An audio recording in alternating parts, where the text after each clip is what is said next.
Graças a Deus. Bom, queridos, nós hoje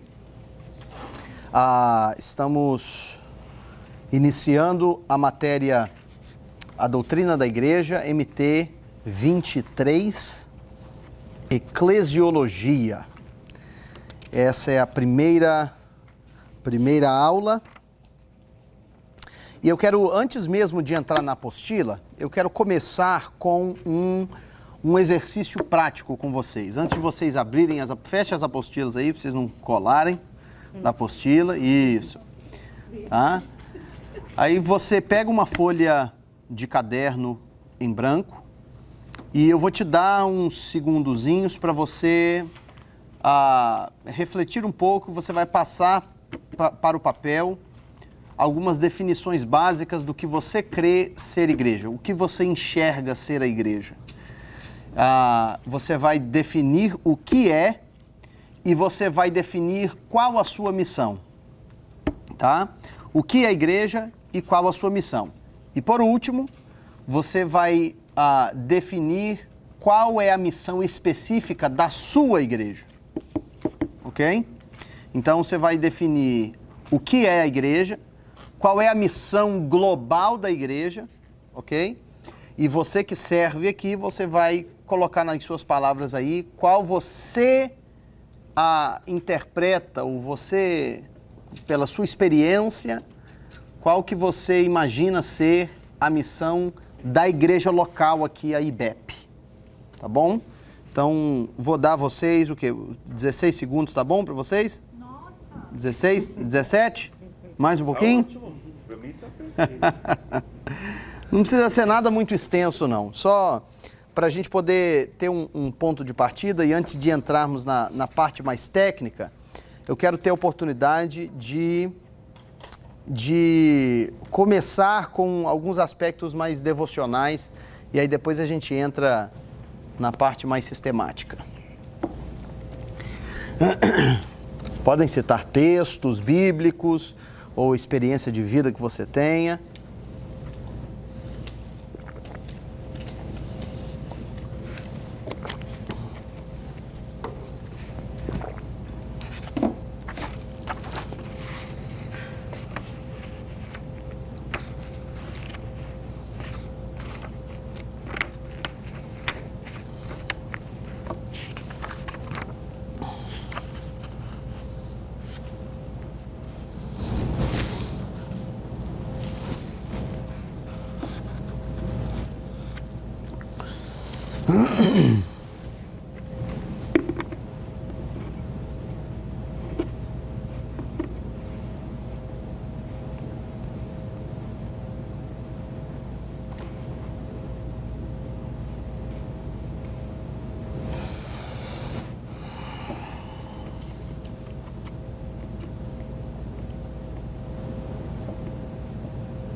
Estou vendo aí as canetas pentecostais, elas estão sapateando aí sobre as páginas. Patio Guerreiro, tudo bom? Você já pode se acomodar aí, já pegar uma folha de papel em branco. E entrar no castigo. Um lápis, uma caneta. Você já fica à vontade. Tá? O exercício é desenhar em detalhes uma foto da igreja cheia no domingo à noite, no culto de domingo. Novo templo, né? Isso, novo templo. Você vai escrever, na sua experiência, na sua opinião, uma definição do que é a igreja, qual a missão global da igreja e qual a missão da igreja local, da IBEP. A missão da sua igreja local. Ok?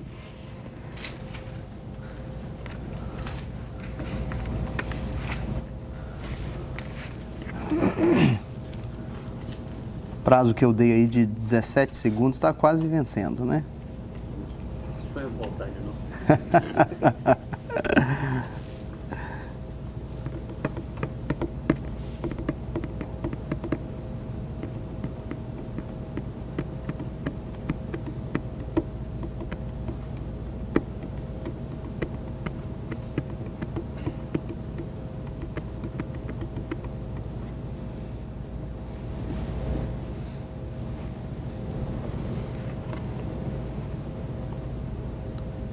Mais 3 minutinhos, tá?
Mais 1 minuto.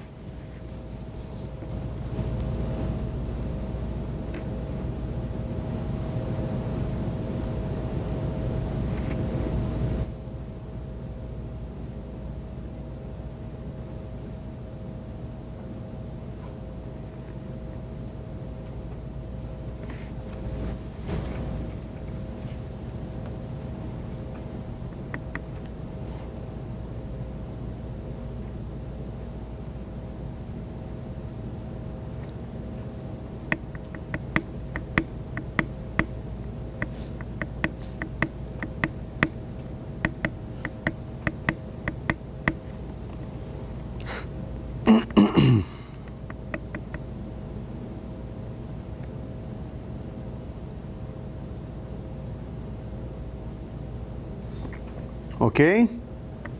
Como estamos?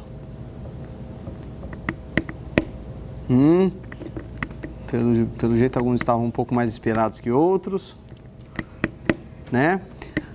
Eu quero, antes da gente começar a falar um pouquinho sobre o que está aí nas suas respostas, e não é um exercício onde eu vou avaliar se a sua resposta está certa ou errada. É um exercício apenas para a gente poder ter um ponto de partida para avaliar, abordar o assunto de uma forma bem objetiva e prática, primeiro, né?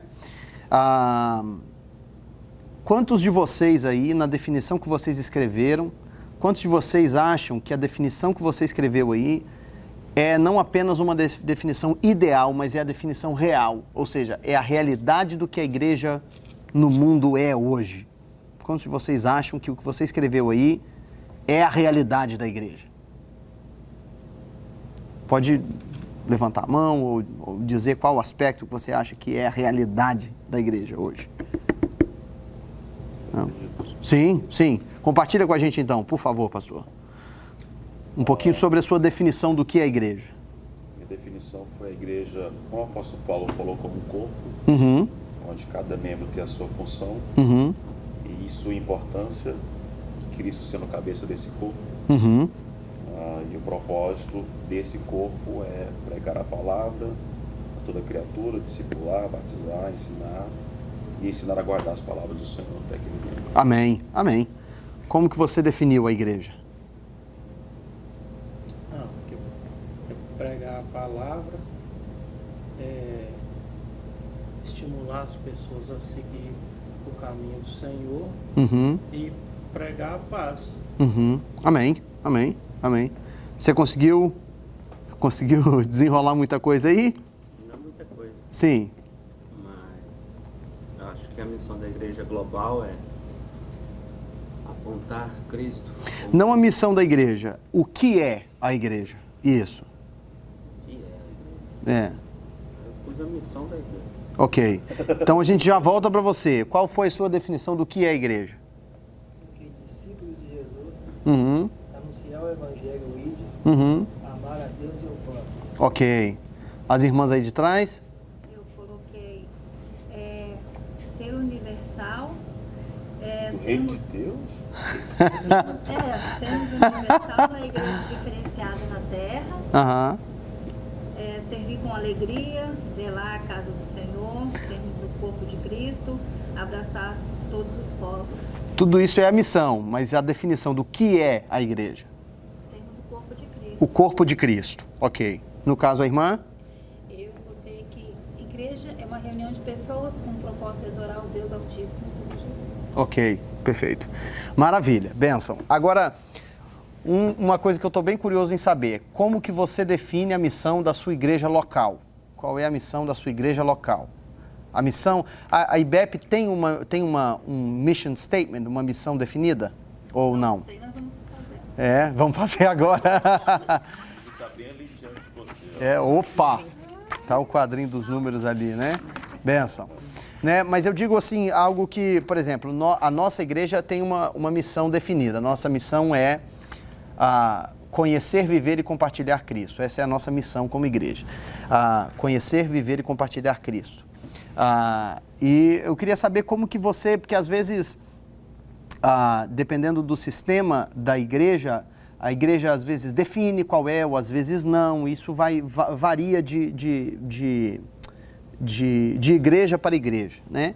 Mas eu quero saber como que você enxerga, você sendo parte de todos vocês definiram a igreja como um corpo. Todos vocês definiram a igreja como um corpo, um organismo. Você como parte desse organismo, como que você enxerga ser a sua missão aqui na igreja?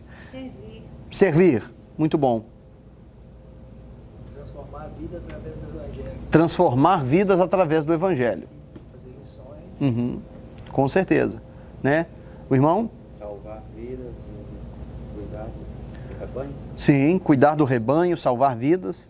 Eu coloquei assim, a nossa missão a nossa igreja é bênção para os povos. Então a nossa missão é ser bênção para os povos, falando, ajudando, servindo a população com amor, caridade, sendo assim imitadores de Cristo, orando pelos enfermos de alma e de espírito, e mostrando assim o único caminho que nos leva a salvar ao céu, que é Jesus Cristo. Uau, fantástico, fantástico, maravilhoso, né? Isso que é a caneta que eu Vou deixar o pastor por último. E você, querido? Eu coloquei que devemos ser exemplo, Aham, ganhar almas, certo. pregar a palavra e mostrar para o povo o Deus que nós servimos. Amém, amém. Maravilha. Eu Pastor. faço as minhas palavras.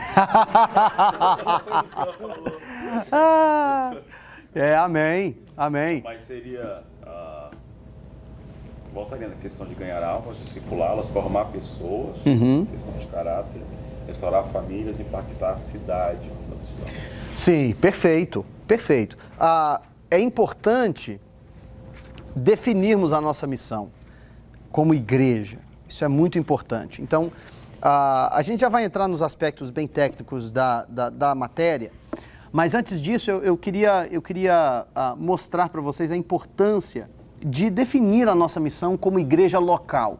O que estamos almejando alcançar na nossa comunidade, ou na nossa região, ou no nosso estado, ou na nossa vizinhança, em qualquer esfera que seja o foco de trabalho da igreja local. Nós vamos falar sobre igreja em vários níveis nessas próximas aulas, porque não vamos avaliar apenas a igreja local, nós vamos avaliar a igreja global, vamos avaliar também a igreja que somos individualmente. porque nós somos a igreja, né? Então, inclusive, é muito interessante porque eu acabei recebendo essa matéria, o prazer de dar essa matéria para vocês, foi meio que um imprevisto, porque não estava eu escalado para dar essa matéria. E acabou que eu estou pregando na igreja uma série de 4 mensagens intitulada Nós Somos Igreja. E eu estou falando justamente sobre isso. Nossa missão, nossa paixão, nossa influência e nossa força. Eu estou falando sobre essas 4 coisas. E o cerne daquilo que a gente precisa estar ciente é que igreja não é um lugar para onde nós vamos, igreja não é algo que fazemos, igreja é quem somos, igreja é a nossa identidade, né? Então, quando a gente às vezes entende isso de forma muito poética, mas não de forma prática, né? Então, eu quero avaliar com vocês, ao longo da nossa matéria hoje, eu vou sempre pontuar algumas coisinhas bem práticas para que a gente aplique ao nosso viver diário como igreja, como discípulos de Cristo. Acho que foi o irmão que usou essa nomenclatura. Como discípulos de Cristo, a gente precisa aplicar alguns desses princípios, né? E eu acho que o primeiro parágrafo da apostila, ele nos abre um leque interessante de algumas coisas que eu quero pontuar para vocês, né? Se você abrir aí na página, no caso, na primeira página da sua apostila, tá? Onde temos a introdução da matéria, né? E aí nós temos algumas noções básicas, né? Princípios básicos para o estudo que vamos ter. Deixa eu ver. A página 1 de vocês começa aí com pois também eu te digo, tá, começa com o texto de Mateus 16, 18. Alguém pode me confirmar aí? É? Todos de vocês? É? Beleza. Então, olha só, Mateus 16, 18. E esse texto aqui é um texto, é um dos primeiros textos que normalmente a gente cita ele quando a gente está falando sobre definição de igreja, o que é igreja, ou identificar o que é igreja. Pois eu também te digo que tu és Pedro, e sobre esta pedra edificarei a minha igreja, e as portas do inferno não prevalecerão contra ela. Esse texto aqui de Mateus 16, 18, ele parte de uma indagação que Jesus faz. Jesus, se você abrir o texto e você ler a partir do versículo 15, você vai ver, talvez até um pouquinho antes, versículo 13 ou 12, você vai ver que Jesus está fazendo uma pergunta bem chave para os seus discípulos. Jesus pergunta para eles, quem que as pessoas por aí estão dizendo que eu sou? Aí eles começam a responder, Jesus, uns dizem que o Senhor é João Batista, outros dizem que o Senhor é Elias, outros dizem que o Senhor é Jeremias, ou alguns dos outros profetas aí. E aí Jesus os confronta com uma pergunta interessantíssima. Jesus traz aquela pergunta para um nível pessoal de confronto. Jesus pergunta, e vós? Quem dizeis que eu sou? Aí parece que, pelo menos eu visualizo esse momento como um silêncio, um olhando para o outro assim, aquele negócio meio estranho. De repente, Pedro quebra esse silêncio e fala, tu és o Cristo, Filho do Deus vivo. E aí Jesus faz essa declaração tão forte, né? E ele diz, não foi em carne nem sangue quem te revelou isso, mas foi o meu Pai. E por causa disso, eu digo que tu és Pedro, e sobre esta pedra edificarei a minha igreja. E aí, no versículo, no finalzinho do versículo, ele diz, e as portas do inferno não prevalecerão contra ela. E esse texto é citado por quem é crente há pouco mais de 17 minutos, conhece esse texto. As portas do inferno não prevalecerão contra a igreja. Só que esse texto, ele para ser entendido completamente, a gente tem que entender o contexto dele, que Jesus está partindo de uma indagação, de um confronto, de uma verificação a respeito da convicção deles. A declaração de Jesus para Pedro é um resultado direto de uma convicção de Pedro que foi colocada para fora. Então, Jesus está testando a convicção deles. Então, para que a gente tenha uma noção saudável do que é a igreja, para sermos igreja de forma saudável, nós temos que desenvolver essa convicção. E tem gente que acha que quando Jesus estava dizendo, tu és Pedro e sobre esta pedra edificarei a minha igreja, Jesus estava edificando a igreja dele sobre Pedro. Mas não é. Jesus não edificou a igreja dele sobre um homem. Vocês estão me entendendo? É sobre esta convicção de quem eu sou, edificaria a minha igreja. Vocês estão compreendendo? Então, o ponto de partida é a convicção a respeito de quem Cristo é. E todos nós temos que nos perguntar isso. Quem é Jesus para nós? Porque se a minha noção a respeito de quem Cristo é não for um entendimento esclarecido, como que eu vou compartilhar a respeito de quem Cristo é para outras pessoas, sendo que o meu entendimento a respeito de quem Ele é não está esclarecido? Vocês estão me entendendo? E parece ser algo bem simples, mas tem a ver com a experiência diária que temos com Cristo. Então, é muito fácil a gente... Porque eu fiz uma pergunta no comecinho que talvez vocês não tenham entendido muito bem, que é se aquilo que você colocou no seu papel reflete a realidade do que é a igreja hoje. Porque na grande maioria das vezes não reflete. Porque nós transformamos o nosso relacionamento com Cristo em um relacionamento que temos em comunidade. E aí a gente chama essa comunidade de igreja, a gente chama este lugar de igreja, nós vamos à igreja, mas a nossa experiência com Cristo se resume no que acontece nessa comunidade. Quando, na verdade, a gente tem de ter uma experiência pessoal com Cristo, ao ponto, e à medida que a vida, o mundo, Satanás, ou o próprio Senhor nos perguntar quem tu dizes que eu sou, que a gente tem uma resposta na ponta da língua, assim como Pedro teve. Vocês estão me entendendo? Tu és o Cristo, Filho do Deus vivo. Tu és aquele que me salvou, que me redimiu. Tu és o Cordeiro de Deus que tira o pecado do mundo. E a gente ter essa experiência de vivência com Cristo para que essa convicção seja gerada. Porque é na convicção, é em cima desta convicção que vem por uma profissão de fé, por viver a nossa fé, por praticar a nossa fé. E é através dessa convicção que o organismo igreja é estabelecido. A convicção de quem Cristo é. Por isso que a convicção de quem Cristo é não pode ser abalada, porque se a gente mexer nisso aí, a gente invalida o que é a igreja. Vocês estão me entendendo? Por isso que o diabo investe tão pesado em que Jesus seja visto como um camarada bacana, um camarada que fez umas coisinhas legais, um camarada que alimentou uns pobres e ele ensina amor, virar o rosto e tudo e tal, e dá a túnica, dá a capa. Ele é um camarada legal, mas nada além disso, um excelente profeta, mas nada além disso. O diabo investe pesado para que a deidade de Cristo, a divindade de Jesus, para que ela seja negada. E isso não pode ser um ponto de discussão para nós. Vocês estão me entendendo? Porque a igreja, ela é edificada a partir da convicção de quem Cristo é. Vocês estão me entendendo? Aí ele diz o seguinte: e as portas do inferno não prevalecerão contra ela. Quantas vezes a gente não citou esse texto? No caso de igrejas que a gente vê, vários casos aí de, fechou uma igreja. Fechou uma igreja. Aí a gente se questiona, né? Ué, mas a Bíblia não diz que as portas do inferno não prevalecerão contra a igreja? Que história é essa? Igreja fechar? A gente, pelo menos eu já me peguei pensando a respeito disso. Como, então, será que eu estou entendendo esse texto errado?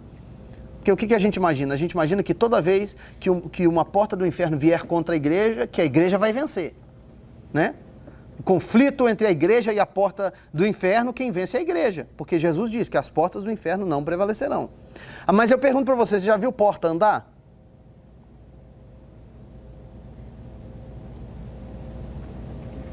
Você já viu porta andando? Você está dirigindo aí, de repente passa uma porta do lado do seu carro, assim, andando. Não, porta não anda. Porta não anda. Então, o sentido que a gente leva isso é que a igreja está de braço cruzado e as portas estão vindo contra a igreja. Mas as portas vão bater na igreja e cair de lado, porque a porta do inferno... Mas porta não é arma de guerra. Porta não é usado como ferramenta de ferramenta bélica. Porta não é arma de ataque. Porta não é nada, porta nem mover se move. Então o que Jesus quis dizer? As portas do inferno não prevalecerão contra ela. Por quê? Porta é acesso. Acesso.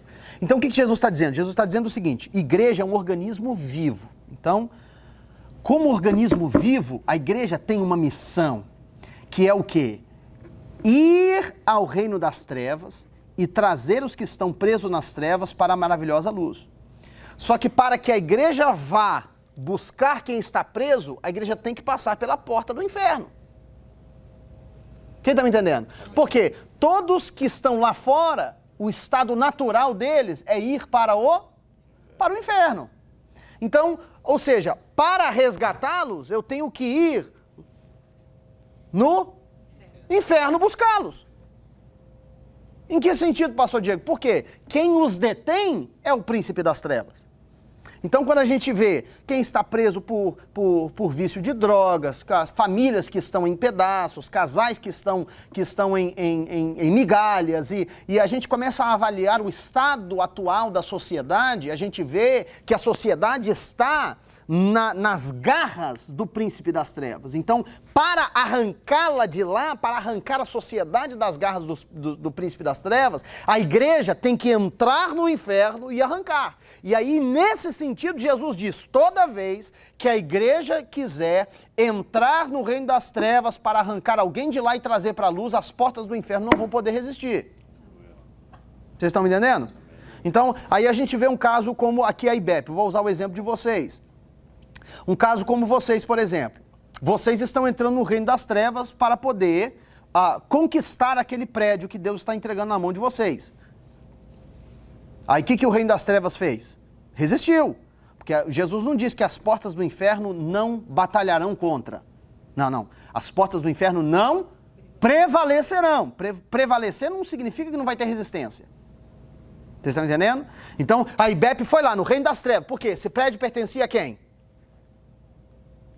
Esse prédio pertencia a quem? Né? Como que esse prédio foi usado no passado? Esse prédio já havia sido consagrado ao Senhor? A gente não sabe. O diabo fez de tudo para que a igreja, para que a IBEP não conseguisse fechar o negócio nesse prédio.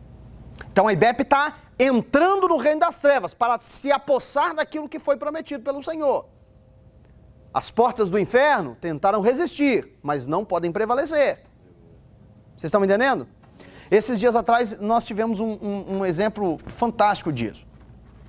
Eu pregando a respeito desse tema na igreja e ministrando para a igreja sobre uma consciência que temos que ter de tomar posse da nossa cidade, de tomar posse da nossa missão naquela cidade, como que nós vamos exercer a nossa influência na nossa cidade e tudo e tal. E aí, como resultado disso, nós fomos na superintendência da cidade para pedir algumas oportunidades de distribuir um material nas escolas, para poder usar parques da cidade para fazer eventos da igreja e tudo e tal. E aí a superintendência da cidade virou para mim e falou assim, olha, infelizmente a cidade de Chelsea tem uma norma que nós não misturamos igreja e Estado. Então, nenhum grupo organizado religioso pode realizar qualquer tipo de evento em propriedades da cidade e também não podem participar de eventos que a cidade promove. Não pode. Então, essa é a resposta. Não pode. Não pode? Não pode. Então, beleza. Então, o que Jesus diz? As portas do inferno não prevalecerão. Não prevalecerão? Não prevalecerão. Não pode? Não pode. Não, então vamos ver. Vamos ver se não pode. Fomos para o joelho. Fomos orar e tudo estava falando, Senhor, nós queremos essa oportunidade, queremos essa oportunidade, queremos essa oportunidade, queremos essa oportunidade, queremos essa oportunidade. Ontem eu tive uma reunião com um dos hospitais da cidade que cuida de veteranos de guerra, lá na nossa cidade. Tive uma reunião com ele ontem.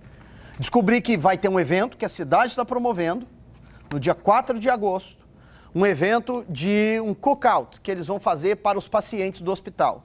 Eles fecham 2 ruas, colocam um monte de tenda e servem hot dog, hambúrguer e tudo e tal para esses pacientes que alguns deles estão há anos sem receber uma visita.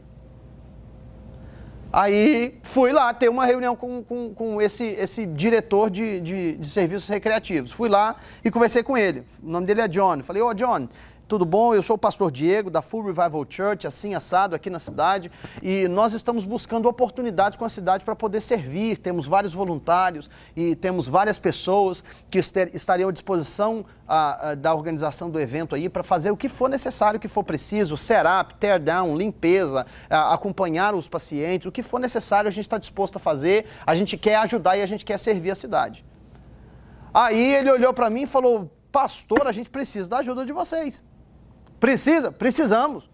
Mas pode ser porque é a igreja que está oferecendo, não tem problema. Nós precisamos da ajuda de vocês. Mas a gente pode usar camisas organizadas com o nome da igreja. Pastor, você pode usar a camisa que você quiser, pastor, mas venha, nós precisamos da ajuda de vocês. Quantas pessoas vocês podem trazer? A gente pode levar 60, 70, 80 pessoas. Pastor, venha, nós precisamos de vocês. Sábado, dia 4, eu estou aguardando você aqui às 9 horas da manhã. E aí no sábado, dia 4, nós vamos levar um grupo de pessoas lá da igreja para passar o dia lá servindo. Vamos montar tenda, arrumar cadeira, arrumar mesa, vamos cozinhar hambúrguer, cozinhar hot dog, tudo com a camisa da igreja. Vamos levar convite e vamos servir aquele povo. Vamos pegar os velhinhos, são 5 andares o hospital. 5 andares o hospital. Mais de 300 camas tem o hospital. Nós vamos tirar os velhinhos de lá, nas cadeiras de roda, e vamos descer com eles, passar o dia com eles, conversar com eles, tudo e tal. Quando acabar o evento, vamos levar eles de volta para o quarto, vamos limpar, vamos guardar a cadeira, guardar a mesa, guardar as tendas, vamos fazer tudo que é necessário, como igreja. Mas por que isso? Porque as portas do inferno não vão prevalecer contra a igreja. Vocês estão me entendendo? Então, mas para que as portas e a igreja tenham um conflito, a igreja precisa se mover, porque porta não move. Então, quando Jesus diz as portas do inferno não prevalecerão, é por quê? Porque existe um pressuposto aqui. E o pressuposto é que a igreja está em movimento. Vocês estão me acompanhando? A igreja está em movimento. E a grande verdade é que o ideal que temos do que é a igreja é esse ideal de um organismo pulsante, um organismo em movimento. Mas a realidade do que é a igreja, muitas vezes, a igreja é um organismo estático. E é isso que nós precisamos, de forma bem madura, avaliar e francamente, precisamos mudar alguns aspectos do nosso funcionamento como igreja, eu digo globalmente. Vocês estão me entendendo? Assim que já não sois estrangeiros nem forasteiros, mas cidadãos dos santos e da família de Deus. Diga, família de Deus.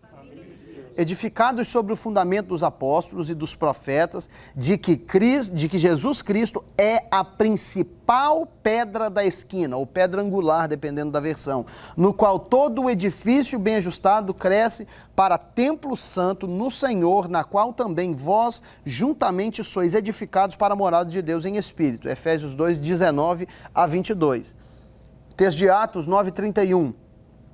Assim, pois, as igrejas em toda a Judéia e Galiléia e Samaria tinham paz e eram edificadas e se multiplicavam, andando no temor do Senhor e consolação do Espírito Santo. Então, uma coisa que eu quero mostrar para vocês nesse período inicial é que existem níveis diferentes, formas diferentes de definirmos o que é a igreja, dependendo da perspectiva, da ótica, do que está sendo analisado.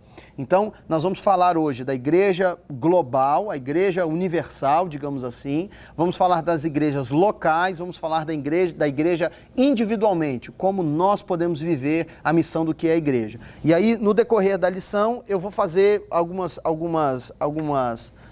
observações a respeito das definições que vocês colocaram aí no papel, tá bom? Vamos lá.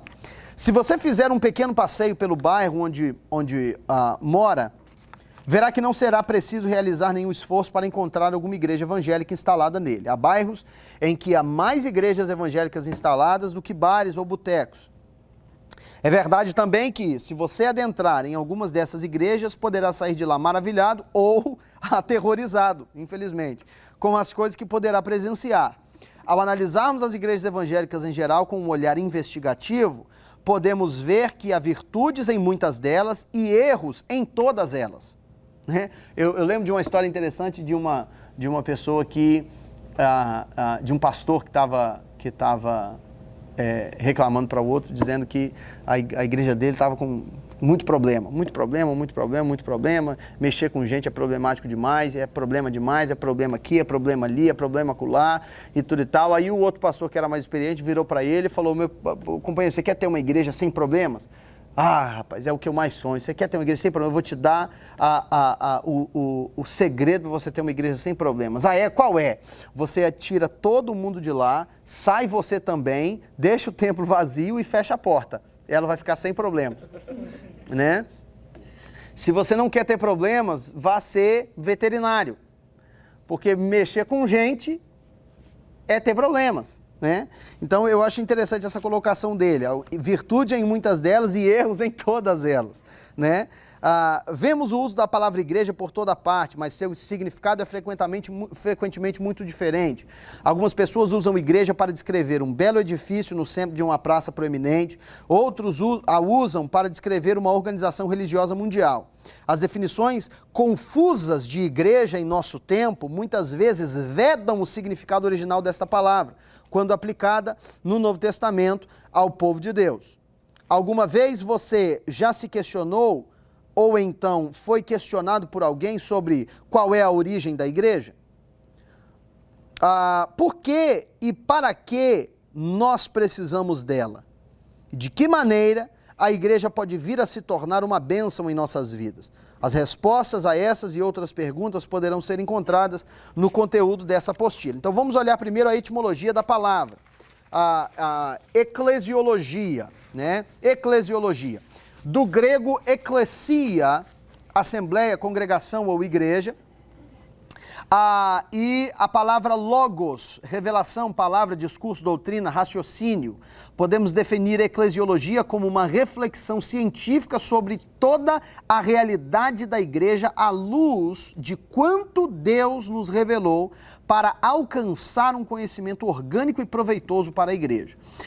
E antes de seguir sobre qual a definição da igreja propriamente dito, eu quero apenas pontuar uma coisa, que a palavra eclesia, ela também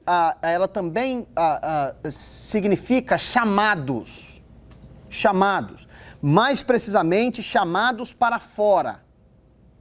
Okay? Chamados para fora. Isso é interessante, porque como igreja fomos chamados para fora, em vários sentidos. Primeiro que é para fora das quatro paredes, né? Segundo é que é para fora de onde estávamos antes. Fomos chamados para fora do pecado, para fora do engano, para fora das prisões espirituais. Mas quem foi chamado para fora de algo, foi automaticamente também chamado para exercer algo novo. Vocês concordam comigo? Se eu disser para você para sair para fora deste prédio, você vai estar indo para algum lugar. Então, quem é chamado para fora também está sendo chamado para ir para algum lugar. Então, quando eu comecei falando sobre convicção, Jesus questionou: quem dizem que eu sou? E depois, quem vocês dizem que eu sou? Essa convicção também precisa se aplicar à convicção do nosso chamado, pessoal, coletivamente. Por exemplo, quando eu perguntei para vocês qual é a missão da IBEP em Marlborough, a IBEP precisa estar na mesma página com relação a qual é a sua missão, porque precisa haver uma convicção no coração de vocês com relação ao que vocês estão almejando alcançar nessa cidade. Vocês estão me entendendo? O que vocês estão almejando alcançar nessa cidade? Precisa haver coesão, precisa haver convicção, porque senão vocês não entram naquilo que vocês estão chamados para entrar juntos. Vocês estão me entendendo? Sabe? Então, da mesma forma que precisa haver convicção sobre quem Cristo é, precisa haver convicção que fomos chamados de onde estávamos, mas também que precisamos tomar posse do lugar para onde fomos chamados. Vocês estão me entendendo? Ok? Então vamos lá, definição de igreja. A igreja é um aspecto da doutrina cristã sobre o qual praticamente todos, crentes e descrentes, têm uma opinião. Em parte, é porque, sendo uma instituição da sociedade, a igreja pode ser observada e estudada pelos métodos da ciência social. Isso, porém, nos apresenta um dilema. Podemos ser tentados a definir igreja pelo que é empiricamente, que foi exatamente o que eu fiz com vocês. Uma definição empírica é basicamente algo que é derivado de uma experiência de vida. Vocês estão entendendo? Então, quando eu perguntei para vocês, define para mim o que é igreja a partir da experiência de vocês, né? A partir da experiência de vocês. Então, tal abordagem, no entanto, poderia confundir o real com o ideal e, assim, por mais interessante que seja, deve ser evitada. Então, a gente vê um conflito aqui, quando a gente define apenas empiricamente o que é igreja, a gente vê um conflito entre a realidade e aquilo que é ideal. E o que é ideal se torna quase que como meio que um horizonte utópico para nós. A gente nunca consegue chegar lá, vocês estão me entendendo? Nunca consegue chegar lá. Vamos lá, entende-se por igreja a totalidade dos salvos em Cristo, dos que estão compromissados com a obra do Senhor, dos separados, que santos, né? A palavra santo significa separado, kadosh, pela aceitação de Jesus como Senhor e Salvador. A igreja é aqui na terra o corpo místico de Cristo. Corpo místico de Cristo. Nesta acepção é chamada igreja invisível, para que tenha vida interior espiritual. É chamada de igreja invisível, a que tem vida interior espiritual. Cristo é a cabeça desse corpo, como pontuou o pastor Natan. Dá-se o nome de igreja local ao grupo de pessoas chamados de membros, unidas na mesma fé, em Cristo Jesus, que se reúnem regularmente em determinado lugar sob a coordenação e direção de um chefe espiritual. Neste caso, chama-se igreja visível, ou seja, a igreja institucional, organizada, formal, terrena. Então, nas suas palavras aí, alguém diga para mim, sem olhar na apostila, o que é a igreja invisível? Um de cada vez para não misturar, porque quando dá muita gente falando junto assim, mistura e não dá para entender. Vamos lá. Igreja invisível, sem olhar na apostila. Nós que estamos saindo para a rua aí, estamos caminhando na rua, somos nós, não? Que temos Cristo. Certo.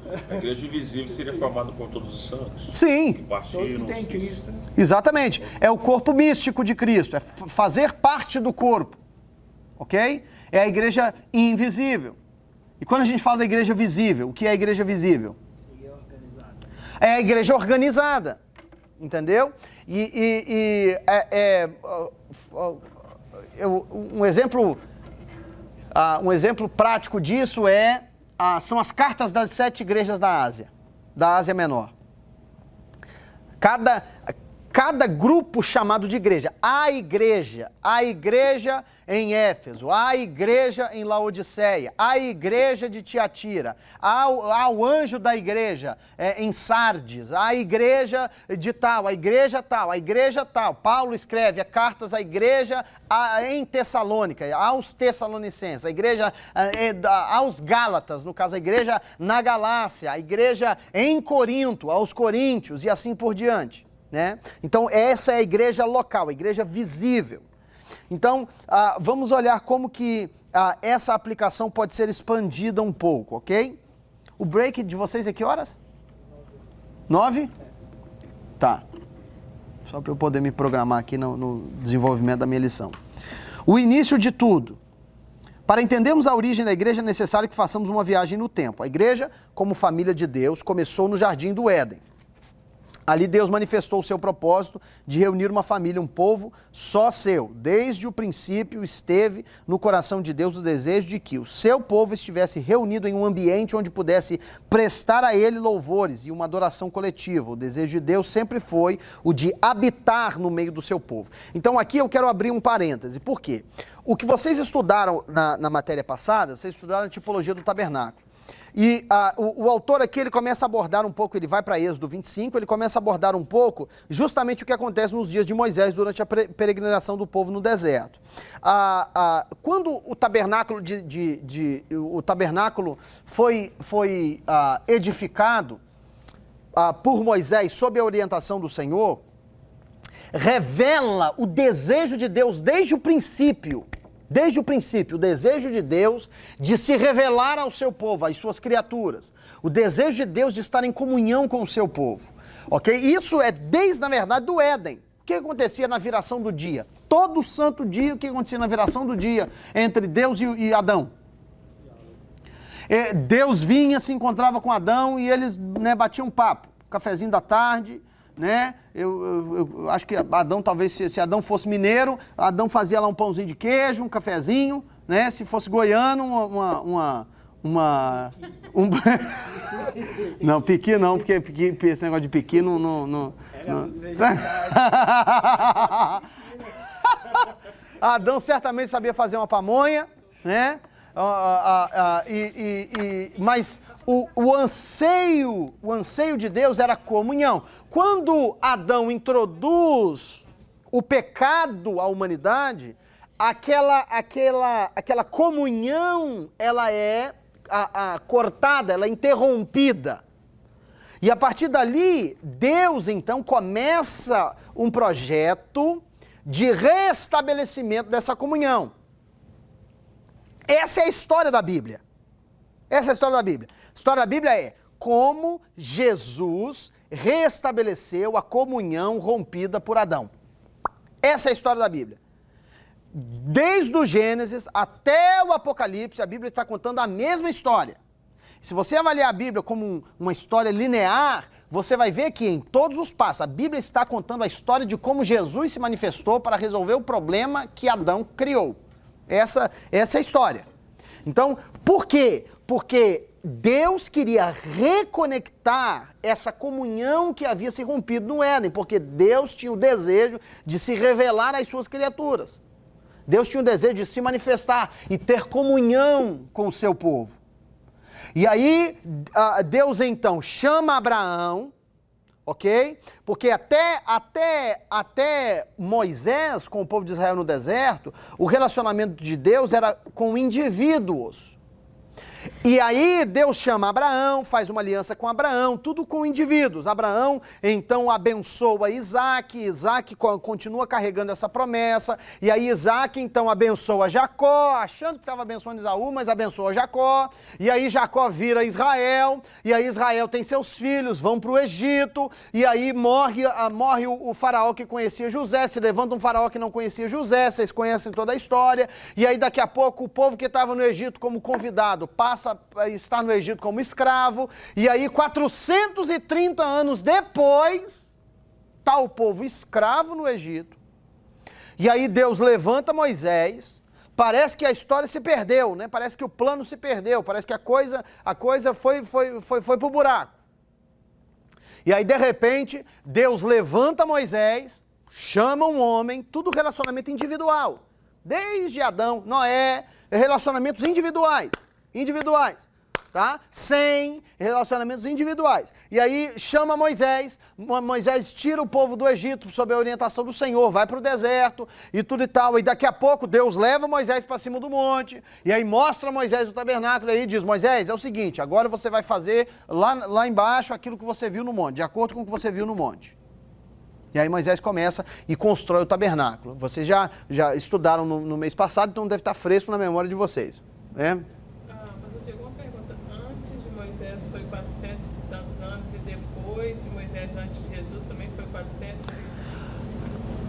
Desculpa, não entendi a pergunta. Antes de Moisés ser levantado, foram 400, o senhor comentou que foram 400 anos. De Abraão. Ok. É. E teve um tempo também que Deus... Inclusive, tem muita gente que acha que o povo de Israel ficou no Egito escravo por 400 anos. E não. É 430 anos de Abraão. Ok. Ok? De Abraão. Tá? E inclusive, depois, numa outra oportunidade, depois eu posso mostrar essas contas para vocês. Tá? Ok? Respondeu a sua pergunta? E 400 anos... Até chegar Jesus depois. Não. De Moisés a Jesus tem mais de 400 anos. No break eu posso te mostrar os textos direitinho, eu posso te mostrar isso, os cálculos direitinho, tá bom? Então, onde que eu estava? Sim, o tabernáculo. Vocês estudaram o tabernáculo no mês passado, né? Quais são as 3 partes básicas do tabernáculo? Átrio.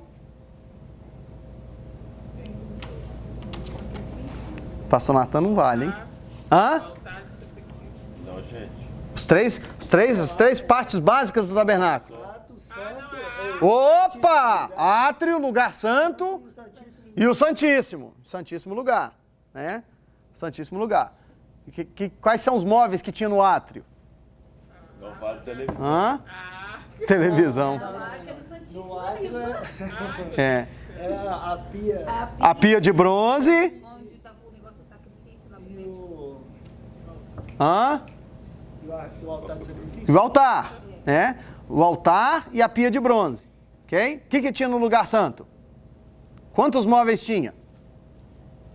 3 móveis. Quem respondeu aí? Vocês estão vivos. Vocês estão vivos, vocês estão espertos. Eu quero que você faça uma pro Tiago. Hã? Tiago, o que tinha lá no lugar santo? Mostra pro povo aí que você estudou mês passado. Pia de bronze, Não, pia de bronze é o átrio. no lugar santo. No lugar santo, segunda área ali do tabernáculo. Lugar do sacrifício? O altar do sacrifício? Não, o altar do sacrifício é no átrio. 3 coisas. Hã? Isso, a menorá, né? A menorá, o que mais? Não. Marca no Santíssimo. Isso, vamos lá. A menorá. A segunda começa com o altar e termina com do incenso. Hã? Como é que é o segundo? O altar, isso, o altar do incenso. E a terceira? Era uma mesa. Em cima dela tinha os pães da proposição. Como é que é o nome? A mesa dos pães da proposição. Tinha no santo lugar. Tá? Tinha o santo lugar. Ok? Esses 3 móveis. E no santo dos santos? A arca da aliança. Maravilha. Isso. A primeira pergunta, eu achei que tinha perguntado que É o cajado? Mas qual móvel que tinha no santo dos santos?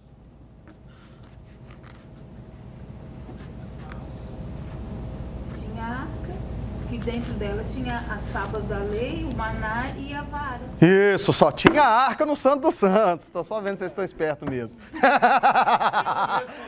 uma vez por ano eu sinto sofrendo. Isso, ok? Mas o que o tabernáculo revela? O tabernáculo foi o quê? O tabernáculo foi um filtro montado por Deus. Dentre outras coisas. Vocês estudaram mês passado que o tabernáculo é um milhão de coisas. Até os pinos que seguravam as cordas que mantinham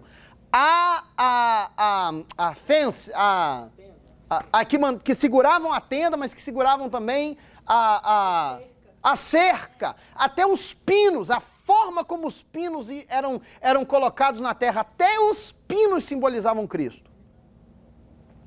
Né? Então, tudo no tabernáculo. Inclusive, se um pino tivesse faltando, a glória de Deus não descia sobre o Santo dos Santos. Então, o tabernáculo foi desenhado por Deus como um filtro, para filtrar a presença de Deus. Para quê? Porque Deus queria se manifestar ao seu povo. Deus queria começar o conceito de relacionamento coletivo. Apesar que os sacrifícios eram individuais, mas tinha um sacrifício que era coletivo, que era o sacrifício para a nação. Quando o sacerdote entrava no Santo dos Santos uma vez por ano, no Yom Kippur, para oferecer o sacrifício pela nação. Era a nação coletivamente adorando a Deus. Isso foi algo inusitado. Foi uma quebra de paradigmas até então. Porque Deus estava montando o cenário para se revelar a sua vontade, revelar o seu caráter. Então, esse conceito, ele está desde o Antigo Testamento. Tem gente que acha que o conceito de igreja não está no Antigo Testamento, mas está. Está oculto, mas está. Vocês estão me entendendo? A gente tem que ler nas entrelinhas, mas a igreja está não apenas profetizada no Antigo Testamento e não apenas simbolicamente no Antigo Testamento, mas o conceito, o desejo de Deus de formar a igreja lá na frente, nós já temos pistas. Deus vai dando sinais, pistas, Deus vai revelando o seu padrão de relacionamento que ele queria, ele desejava um relacionamento coletivo com o seu povo. Vocês estão me acompanhando? Ok? Então, eu vou pular aqui um pouquinho o texto, porque o resto do texto vocês podem ler em casa, eu só quero fazer algumas observações sobre o início de tudo, né? Então, o autor põe aqui Êxodo 25, que fala sobre a construção do tabernáculo. Ele cita que o tabernáculo, uma tenda portátil, podia ser transportado de um lugar para o outro durante as peregrinações do deserto. Esse tabernáculo foi totalmente planejado, arquitetado por Deus. Também serviu como tipologia do que haveria de ser a vida, o ministério, a obra redentora de Cristo. O próprio autor da Epístola aos Hebreus declarou o seguinte sobre o tabernáculo de Israel e seus utensílios, os quais... Abre aspas, os quais servem de exemplo e sombra das coisas celestiais, como Moisés divinamente foi avisado, estando já para acabar o tabernáculo, porque foi dito, olha, faze tudo conforme o modelo que no monte se te mostrou, fecha aspas, Hebreus 8, 5, ok? Então, vocês falaram bastante sobre o tabernáculo, mas o autor, ele abre aqui um parêntese interessante, porque no finalzinho desse parágrafo aí, com o passar dos anos e devido aos números, aos inúmeros fatores históricos, o tabernáculo de Israel, primeiro templo construído para o culto ao Deus vivo, foi substituído por outras construções descritas a seguir. Então, nós temos o tabernáculo de Israel, ouça só, o tabernáculo de Israel, ele foi construído no deserto e ele foi utilizado naquele formato móvel até o fim do reinado de Davi. Então imagina só, né? E depois no break a gente vai conversar melhor, mas esse período de 400 anos, ele se encaixa justamente com Davi, tá? De Moisés a Davi aproximadamente. Então a gente vê que foi durante aproximadamente 400 anos da construção do tabernáculo até o fim do reinado de Davi. Foi esse tabernáculo móvel. E eles tinham que cuidar e zelar, e vocês estudaram sobre os detalhes do tabernáculo. No fim do reinado de Davi, Davi quer construir o templo a Deus, e aí o que Deus fala para Davi? Não, tem muito sangue nas suas mãos. Mas Davi não se contenta. Aí Davi não pode construir, mas Davi vai e reúne todos os materiais do templo. Deixa tudo guardadinho, tudo separadinho. Quando entra Salomão em cena, já está tudo pronto. Salomão só manda fazer. E aí temos o templo de Salomão. E é a primeira vez, então, que o conceito do tabernáculo se move para uma estrutura fixa. Ok? Tá? O templo de Salomão foi saqueado 5 anos depois da morte de Salomão e destruído pelos babilônicos 340 anos mais tarde, em 586 a.C. E aí temos o templo de Zorobabel, que foi quando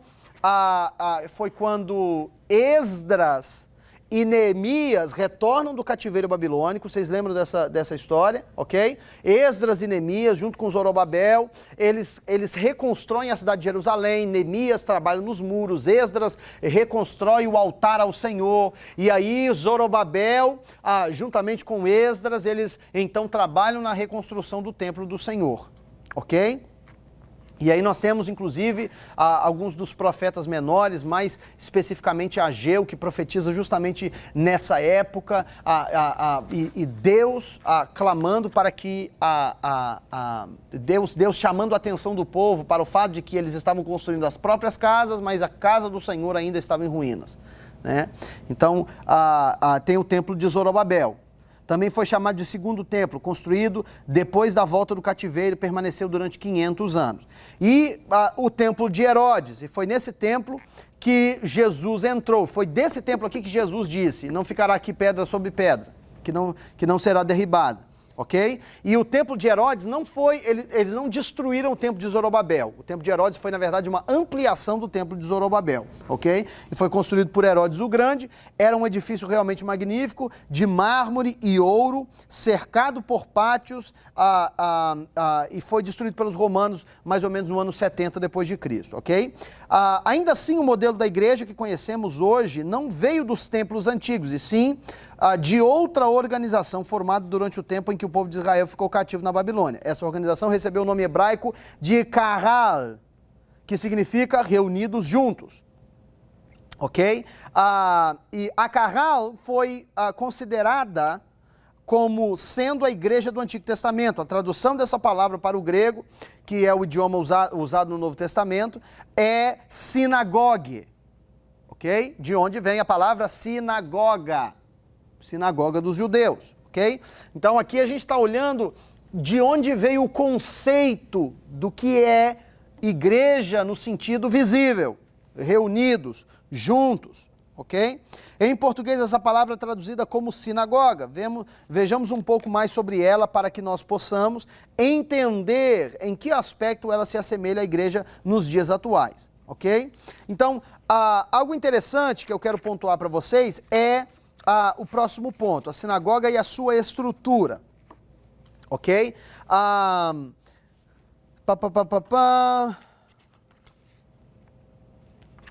Nós vamos dar uma avançada. Segundo parágrafo da página 4.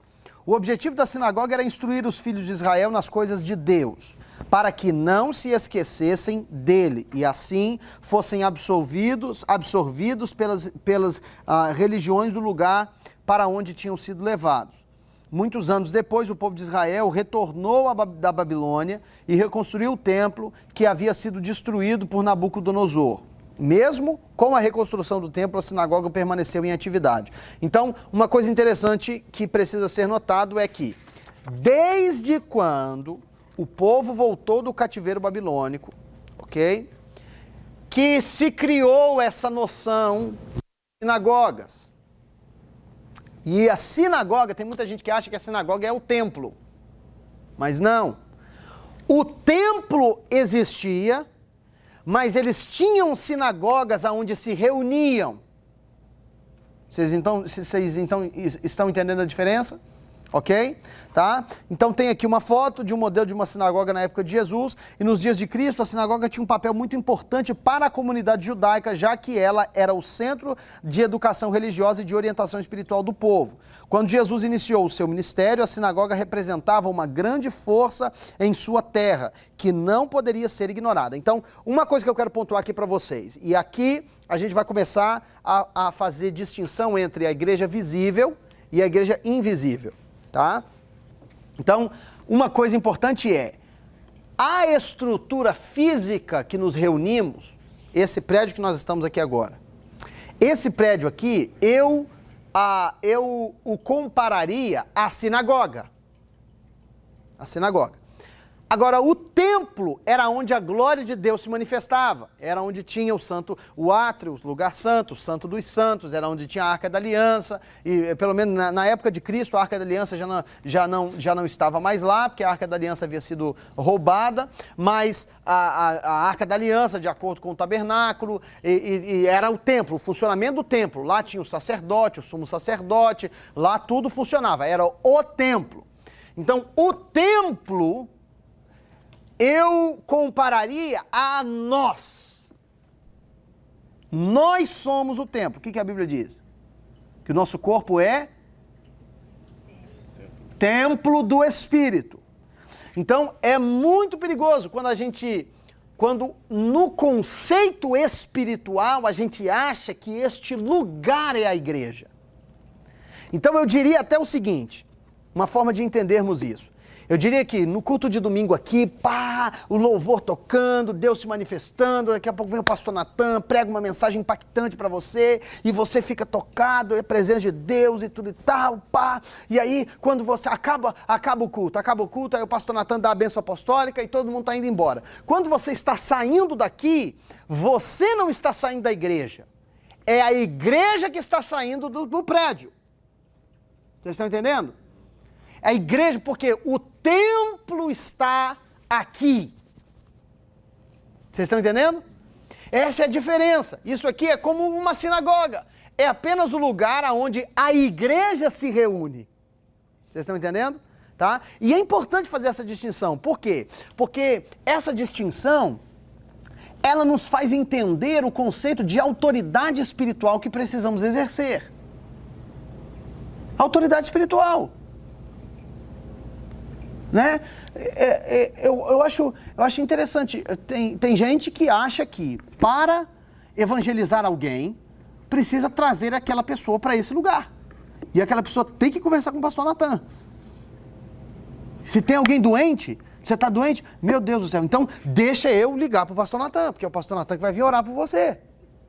Não tem nada errado o pastor Natan orar. Homem ungido de Deus. Agora, você é igreja. Vocês estão entendendo, queridos? O Espírito de Deus está em você.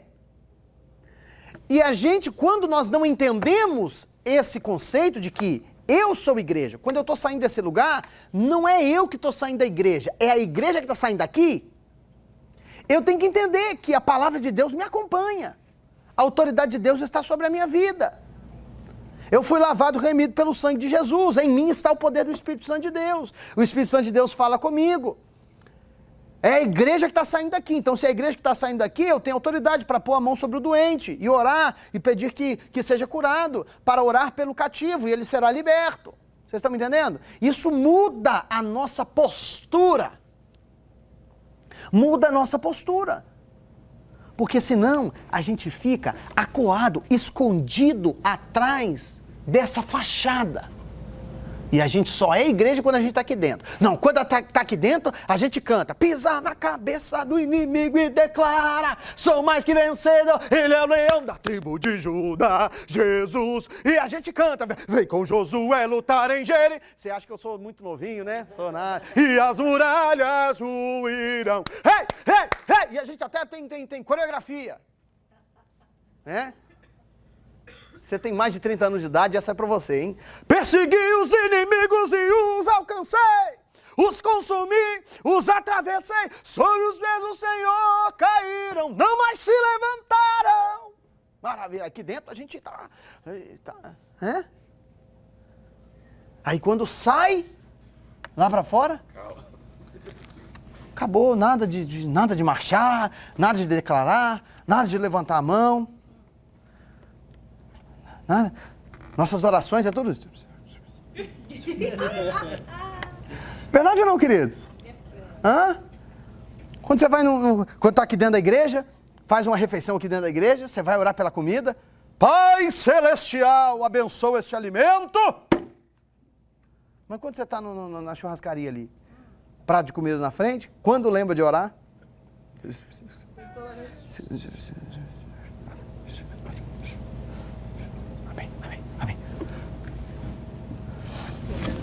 A gente fica coado. E acreditem se quiser. Eu sei que aqui na IBEP não acontece, mas por aí está acontecendo muito. O diabo está colocando muito crente para correr. O diabo está colocando pais para correr do ambiente escolar dos seus filhos. O diabo está colocando o empresário para correr do mercado. O diabo está colocando o funcionário para correr diante de desafios. O diabo está colocando muito crente aí para correr. Né? Meu pai conta que o pastor dele, já falecido, pastor que consagrou ele ao ministério, falava assim, que quando o diabo fizer para você, ha! Você olha para ele e faz, ha! Ha! É a postura, querido. Vocês estão me entendendo? Vocês já ouviram falar no evangelista Smith Wigglesworth? Smith Wigglesworth, um dos maiores evangelistas do século passado. Ele era sapateiro, foi chamado para o ministério com mais de 50 anos de idade. Foi chamado para o ministério. Ele começou... Você está achando que você tem quantos anos? Eu? É. 33? Rapaz, você não parece que tem nem um dia mais que 32. Você está bem. 33 anos de idade. Aí você acha que, nossa, meu Deus do céu, olha só, estou começando tarde, estudando teologia agora. Com 30... Smith Wigglesworth, um dos maiores evangelistas do século passado, Começou o ministério dele com mais de 50 anos de idade. Eu tô bem, pastor. 47. É demais. E um ministério tão potente, tão violento o ministério dele, que chegou um ponto do ministério dele que ele chegava na cidade para fazer cruzada, todos os bares, botecos, discotecas da cidade fechavam. Porque a cidade inteira, em peso, ia para a cruzada do Smith Wigglesworth. Um camarada que tinha uma vida de oração fantástica. Se você nunca leu a biografia de Smith Wigglesworth, pelo amor de Deus, não perca tempo. Compra ela 30 minutos atrás e começa a ler. Fantástico o ministério de Smith Wigglesworth. Diz a história que, certa feita, ele estava em casa, deitado para dormir, e a mulher dele ouviu um barulho lá embaixo. E chamou ele: Smith, Smith, corre porque tem alguém em casa. Acorda que tem alguém em casa. E ela foi lá para dar uma olhada e ela voltou branca igual um pedaço de papel. Smith, o diabo está encarnado na sala da nossa casa. Aí ele levantou calmamente, colocou a pantufa dele, desceu lá para olhar, acendeu a luz, e estava lá Satanás, encarnado, sentado no sofá da casa dele. Sabe o que ele fez? Chegou assim: ah, diabo, é você? Eu vou dormir. Foi pro quarto dele, deitou e dormiu. Não tem aula com você não, não tem pra perder com você não. Ah, diabo, é você? Eu achei que fosse alguém importante. Quando o inimigo fizer você, ha! Isso é igreja. Vocês estão entendendo, queridos? E é um perigo quando a gente confunde isso. A gente acha que o poder está neste lugar. Não, o poder está em nós. Tá?